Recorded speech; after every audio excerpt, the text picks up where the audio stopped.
Hello students. आज हम बात करेंगे वेक्टर स्पेस के नेक्स्ट एग्जाम्पल नंबर 4 के बारे में, यानी कि सदिश समष्टि जो अपना चैप्टर चल रहा था उसका एग्जाम्पल नंबर 4 क्या कहता है कि इसके अकॉर्डिंग अपन जैसे कि दिया हुआ है, सिद्ध कीजिए कि मैट्रिक्स एक्स का एक निम्न समुच्चय जो कि अपन को दिया हुआ है मैट्रिक्स योग एवं मैट्रिक्स अदिश गुणन के सापेक्ष वास्तविक संख्याओं के क्षेत्र R पर एक सदिश समष्टि है।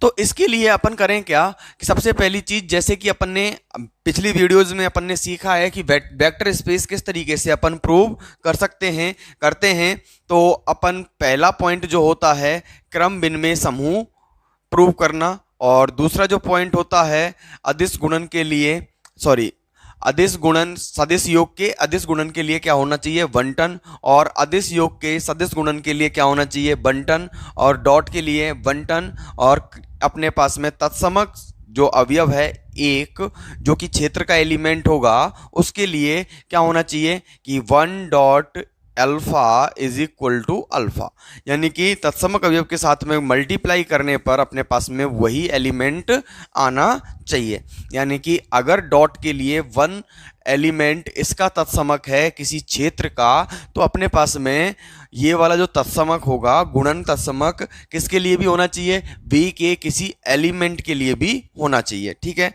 तो अगर अपन बात करें इस वाली अपन क्वेश्चन पर कि यहाँ पर अपने पास में ये जो v एलिमेंट है, v जो अपने पास में क्षेत्र दिया हुआ है, अपने पास में एक सेट v ऑफ r एक क्या है, सदिश समष्टि है, इसके बारे में अपन को बात करनी है। तो पहली कंडीशन, जैसे कि अपन ने एक और एग्जांपल सीखा था मैट्रिक्स एक्स से रिलेटेड, एक और क्वेश्चन अपन कर चुके हैं पहले, वही उसी के रेस्पेक्ट में उसी के तरीके से अपन को इस वाले क्वेश्चन को भी फॉलो करना है। तो सबसे पहली चीज मैं आपको बता दूं कि अपन को करना क्या है कि पहले इसको गुणन के लिए और योग के लिए डिफाइन कर लेते हैं कि डिफाइन किस तरीके से होगा, अर्थात ये समृद्ध होगा कि नहीं होगा। ठीक है, तो मैं योग के लिए सबसे पहले इसको समृद्धता प्रूव करता हूं। तो योग के लिए सॉल्यूशन में अगर इसका लिखता हूं तो सबसे पहली चीज कि सॉल्यूशन में अपन को क्या लिखना है। ठीक है, तो योग के लिए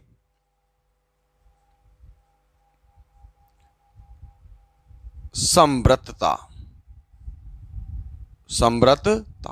ये अपन को प्रूव करना है, पहला पॉइंट जो है। ठीक है, तो फर्स्ट पॉइंट में इसको प्रूव करता हूं योग के लिए समृद्धता।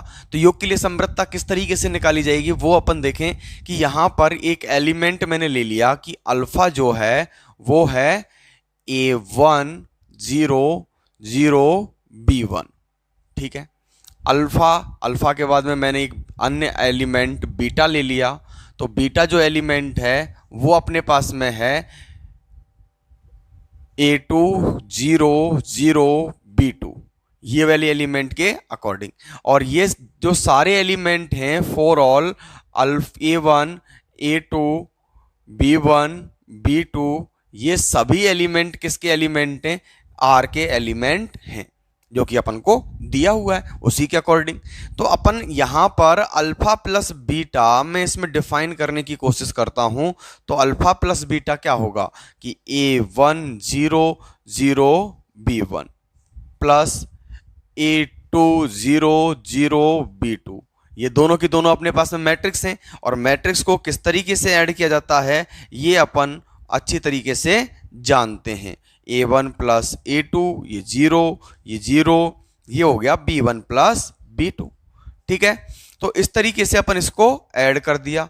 अब अपन को पता है कि भाई ये भी रियल नंबर है ये भी रियल नंबर है, और दो रियल नंबर्स का सम क्या होता है, रियल नंबर ही होता है। इसलिए ये वाली condition is belongs to V। ये अल्फा प्लस बीटा किस में बिलोंग करेगा, V में बिलोंग करेगा, क्योंकि for all A1 plus A2 comma B1 plus B2, ये एक ही एलिमेंट, एक इनका इन दोनों को ऐड करके क्या बन जाएगा, एक सिंगल एलिमेंट, और इन दोनों को ऐड करके एक सिंगल एलिमेंट बन जाएगा। तो वो आने वाला एलिमेंट होगा वो किस में से होना चाहिए, आर में से होना चाहिए। तो अपन को पता है कि दो रियल नंबर का सम क्या होता है, रियल होता है, इसलिए ये कंडीशन फॉलो हो जाती है।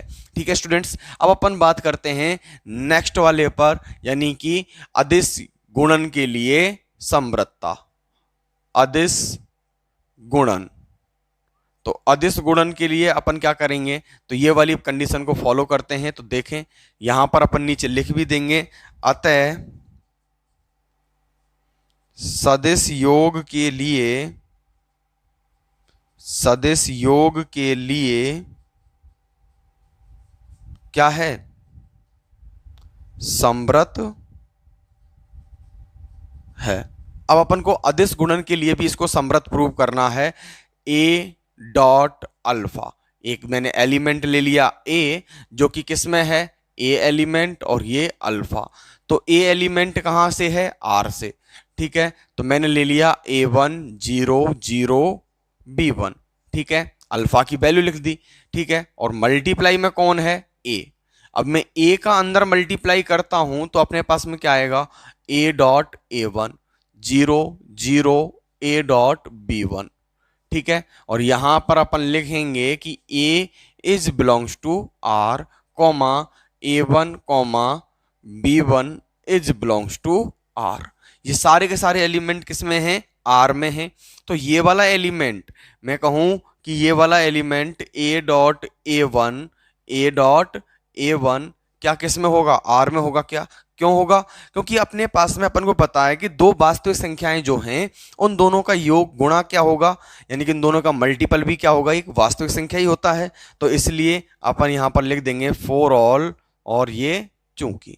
ठीक है, कॉमा, और यहां पर ये आ गया अपने पास में A dot B1 is belongs to also R, यानी कि ये दोनों एलिमेंट, ये वाला एलिमेंट भी आर में से है, ये वाला एलिमेंट भी आर में से है। तो इसका मतलब अपने पास में ये जो एलिमेंट है ये आर में से हैं। तो ये जो अपने पास में एलिमेंट आया है कि ए डॉट अल्फा क्या होगा, इज बिलोंग्स टू आर। ठीक है, तो इसका मतलब अदिश गुणन के लिए, अदिश गुणन के लिए समृद्ध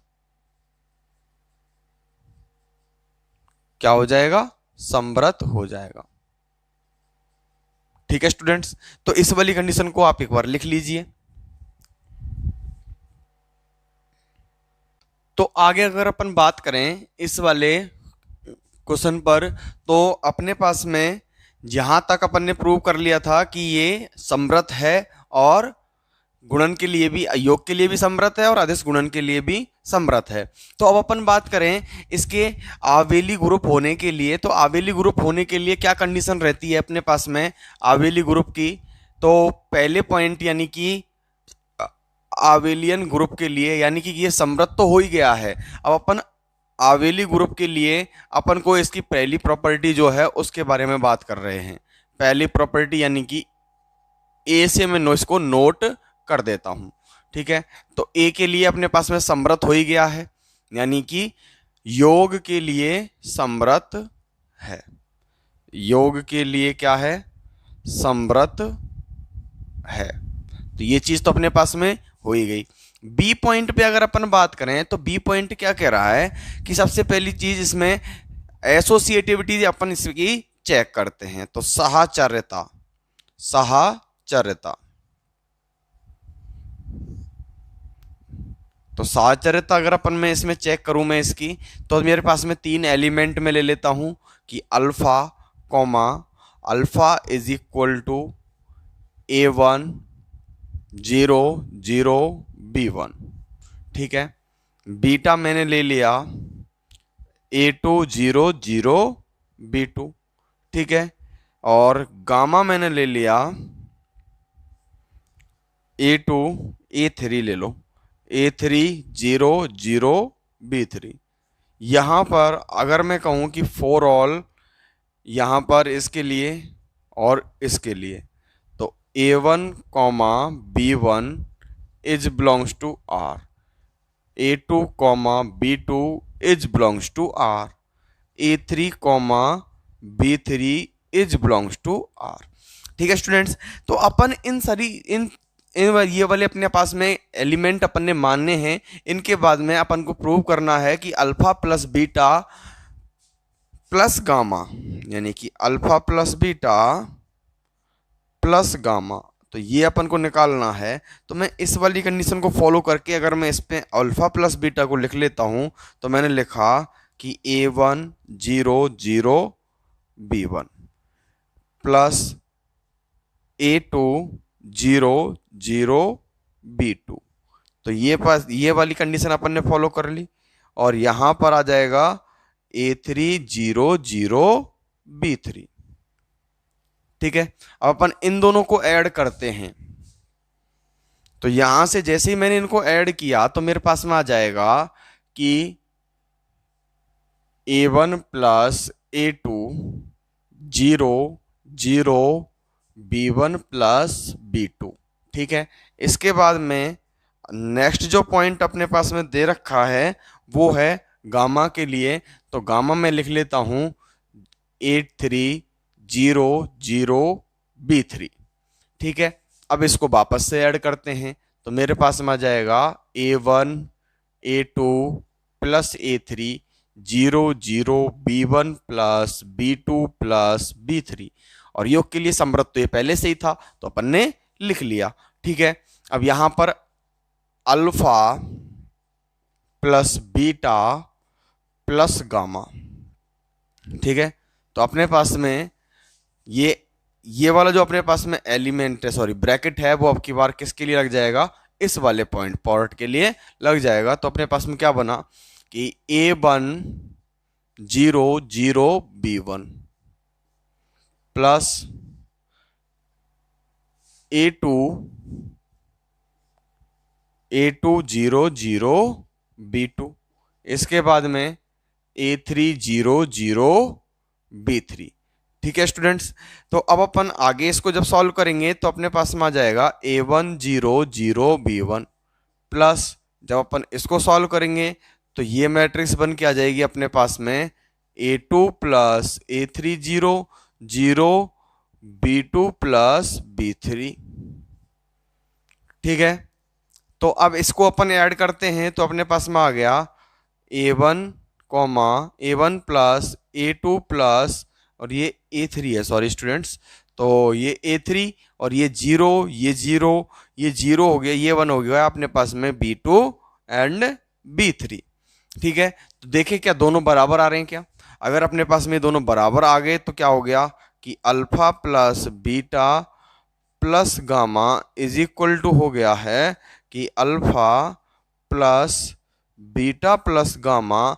इसका मतलब क्या हुआ अपने पास में कि यह सहचारी है, यह सहचारी है, तो सहचारी हो गया। अब अपन को आगे प्रूव क्या करना है, एक बार आप इसको नोट कर लीजिए। तो अब अपन देखें तो यहां पर जो अगला जो पॉइंट है सहचारिता के बाद में, तो नेक्स्ट जो पॉइंट रहेगा वो रहेगा अपने पास में किसका, तत्समक अवयव का। तो तत्समक अवयव अपन को इसका फाइंड करना है। तो तत्समक अवयव के लिए मैं एक एलिमेंट ले लेता हूं अल्फा के साथ में, यानी कि सी पॉइंट। तो सी पॉइंट में मेरे पास में alpha plus E is equal to, sorry alpha plus अपने पास में कोई भी एलिमेंट में एक एलिमेंट मान लिया मैंने, यानी कि वेक्टर मान लेता हूं मैं कोई भी x। ठीक है, और जो कि किसके बराबर होना चाहिए, गलत लिख लिया मैंने, sorry A E is equal to alpha, वो तत्समक अवयव वाला लिख लिया था। तो यहां पर अब अपन को क्या लिखना है, प्रतिलोम अवयव वाला लिख लिया था। तो यहां पर अब अपन लिखेंगे तत्समक अवयव। तो तत्समक अवयव ये हो गया, और तत्समक अवयव के लिए alpha plus E is equal to क्या होना चाहिए, अल्फा। तो अल्फा के लिए अपन वैल्यू निकालेंगे तो मेरे पास में क्या हो गया कि A1 0 0 B1 प्लस ई की वैल्यू का अपन को पता नहीं है, तो ई की वैल्यू मुझे निकालनी है, और यहां पर है अल्फा, यानी कि A1 0 0 B1। इस वाली एलिमेंट को इधर में लेके जाता हूं तो ई इज इक्वल टू मेरे पास में आ जाता है A1 0 0 B1 और माइनस करना है A1 0 0 B1। ठीक है, तो E इज इक्वल टू क्या हो गया अपने पास में कि A1 minus A1 0 0 B1 minus B1। ठीक है, तो E इज इक्वल टू क्या आ जाएगा 0 0 0 0, यानी कि जीरो मैट्रिक्स। और जीरो मैट्रिक्स का किसके अंदर, इस वाली मैट्रिक्स के अंदर क्या होगा, क्या होगा अपने पास में, ये डायगोनल मैट्रिक्स है यानी कि विकर्ण मैट्रिक्स है, यानी विकर्ण आव्यूह है। तो विकर्ण आव्यूह यानी कि ये जो अपने पास में जीरो मैट्रिक्स है, zero matrix is the subset of diagonal matrix, यानी डायगोनल मैट्रिक्स का क्या है होता है, ये सबसेट होता है।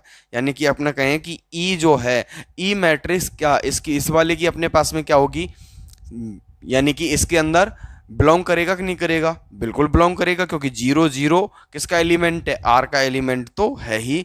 तो अतः तत्समक अवयव का अस्तित्व है,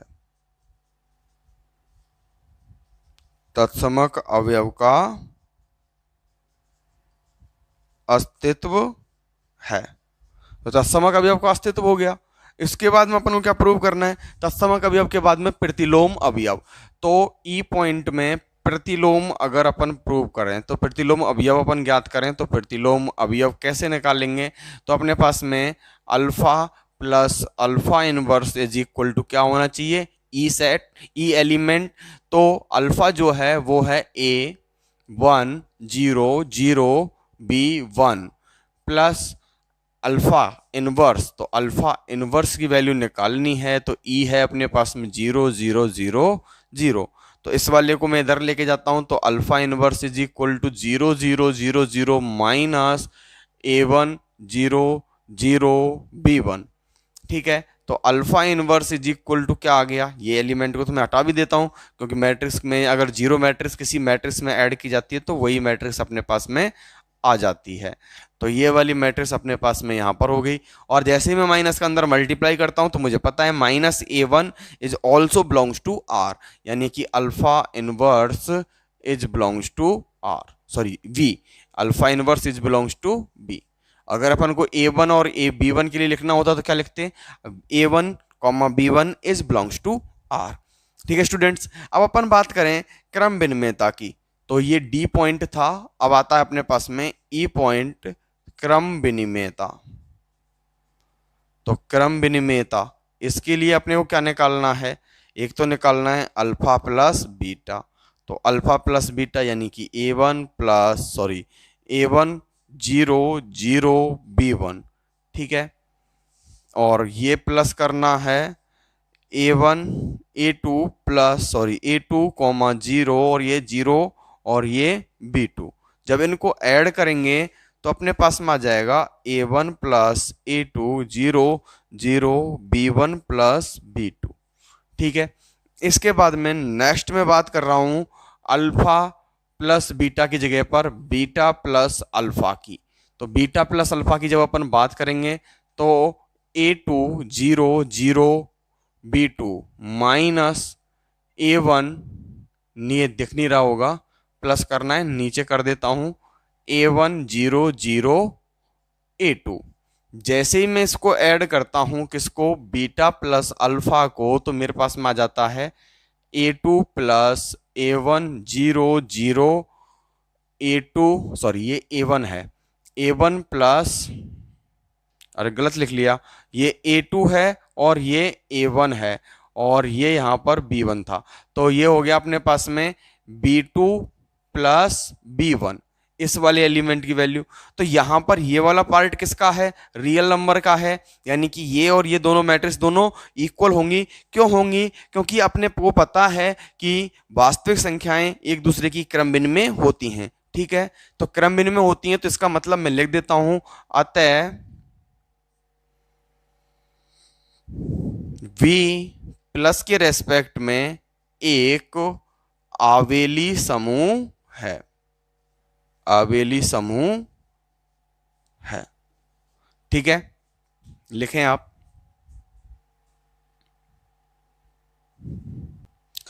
तो अब नेक्स्ट अपन बात करते हैं, इसमें आगे क्रम विनिमय समूह अपन प्रूव कर चुके हैं। अब इसकी प्रॉपर्टीज जो चार प्रॉपर्टीज और हैं, उनके बारे में भी अपन देखते हैं, उनको भी प्रूव करते हैं, और इसके बाद में अपन इसको कह सकते हैं कि ये वेक्टर स्पेस है, अगर प्रूव हो गया तो, अगर नहीं हुआ तो नहीं होगा। ठीक है, तो देखें अपने पास में नेक्स्ट जो प्रॉपर्टी है V2 प्रॉपर्टी। तो V2 प्रॉपर्टी जो है वो क्या कहती है कि अल्फा प्लस बीटा, और इसका जो मल्टीप्लाई है वो ए के साथ हमें अपन को करना है।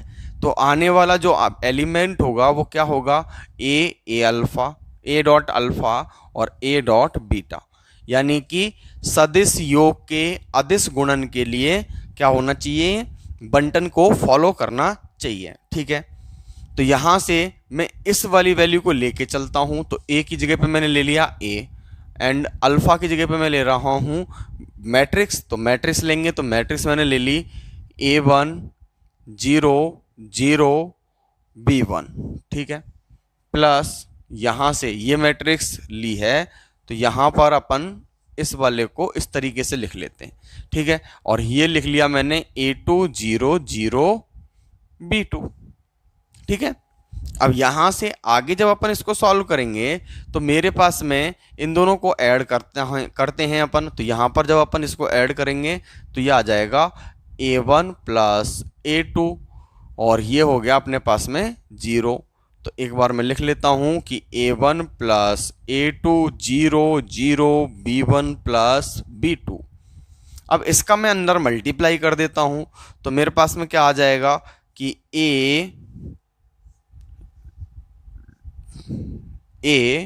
A1 plus A1 plus A2, और ये हो जाएगा 0, ये हो जाएगा 0, और ये हो गया B1 प्लस B2। ठीक है, जैसे ही मैं इसका अंदर मल्टीप्लाई कर देता हूं, जैसे ही मैं इसका मल्टीप्लाई कर देता हूं, तो मेरे पास में क्या बन के आया, A1 प्लस A2 0 0, और ये हो गया अपने पास में B1 प्लस B2। ठीक है, अब ये अलग अलग वाली प्रॉपर्टी है, सॉरी एक साथ वाली प्रॉपर्टी है, इसको अलग अलग करके लिख सकते हैं। तो अलग अलग करके जैसे ही मैं इसको लिखता हूं, तो A1 0 0 B1 प्लस B1 0 0, और ये हो गया अपने पास में B2।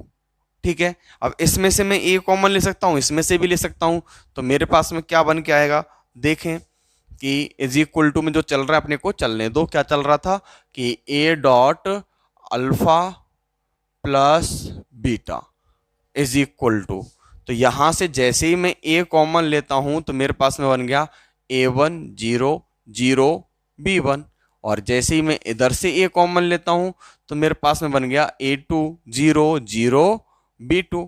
तो यहां पर मैं इसको लिख सकता हूं कि A dot alpha plus A dot beta, A dot alpha plus beta is equal to, ये वाली कंडीशन फॉलो हो चुकी है। ठीक है, तो फर्स्ट पॉइंट यानी कि सेकंड नंबर की प्रॉपर्टी भी अपने पास में सेटिस्फाइड हो चुकी है। अब अपन बात करते हैं थर्ड प्रॉपर्टी पर। तो थर्ड प्रॉपर्टी क्या है स्टूडेंट्स, कि यहां पर ए प्लस बी यानी कि ए प्लस बी डॉट अल्फा, अब की बार इनका योग करना है और सदिश के साथ में गुणन करना है। ठीक है, अदिश के साथ अदिश योग का सदिश गुणन बंटन करता है। ठीक है, तो इस वाली प्रॉपर्टी के अकॉर्डिंग इसको वैल्यू लिख लेते हैं, तो ए प्लस बी और अल्फा की जो वैल्यू है वो है A1 0 0 B1। ठीक है, तो इसका अंदर मल्टीप्लाई करेंगे तो A प्लस बी, और ये मल्टीप्लाई होकर के आ जाएगा A1 के साथ में ये 0 ये 0, ये A प्लस बी, और ये हो गया B1। जब मैं इसको लिखूंगा तो मेरे पास में क्या बनेगा, तो देखें मैं इधर ही लिख देता हूं इसको, तो यहां पर बनेगा कि A dot A1 plus B dot A1 0 0, A dot B1 plus A dot B dot B1। ठीक है, अब अपन इसको अलग अलग करके लिख सकते हैं, तो A dot A1 plus A dot A1 0 0 A dot B1। Plus ऐसे इसको कर देते हैं तो B dot A one 0 0 B dot B one. ठीक है, तो ये वाली कंडीशन, यहां से b कॉमन आ जाएगा, यहां से a कॉमन आ जाएगा, तो मेरे पास में क्या आया, तो देखें मैं इसको साइड में लिख देता हूं, तो ये आ जाएगा अपने पास में is equal to a dot, इसकी वैल्यू बन गई अपने पास में a1 0 0 b1, और इसमें से मैंने कॉमन ले लिया b, तो ये हो गया a2 0 0 b2। तो इस वाली वैल्यू को मैं क्या लिख सकता हूं, a dot alpha plus b dot alpha, और यही अपन को क्या करना था, प्रूव करना था। एक बार लिखें आप। ठीक है स्टूडेंट्स, तो अब अपन इसकी फोर्थ प्रॉपर्टी जो है उस पर चलते हैं। तो फोर्थ प्रॉपर्टी अपने पास में क्या है कि fourth property a dot b dot alpha is equal to a dot b dot alpha.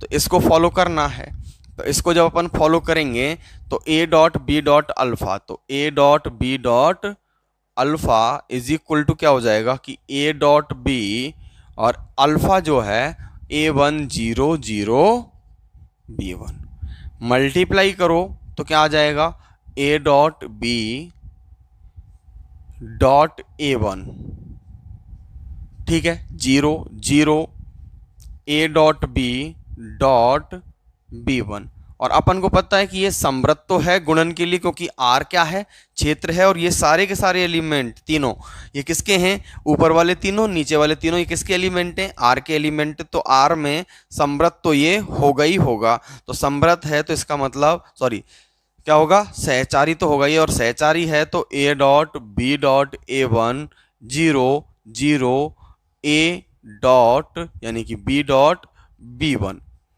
ठीक है, तो यहां से मैं इसको लिख सकता हूं कि ये जो वैल्यू बन के दे रहा है, ये जो वैल्यू अपने पास में बना के दे रहा है, तो यहां से मैं a कॉमन ले सकता हूं, और a कॉमन लेते ही मैं कह सकता हूं कि b डॉट a1 और ये 0 और ये b डॉट b1। ठीक है, तो यहां से वापस से मैं b कॉमन ले लूंगा, तो मेरे पास में क्या बनेगा a डॉट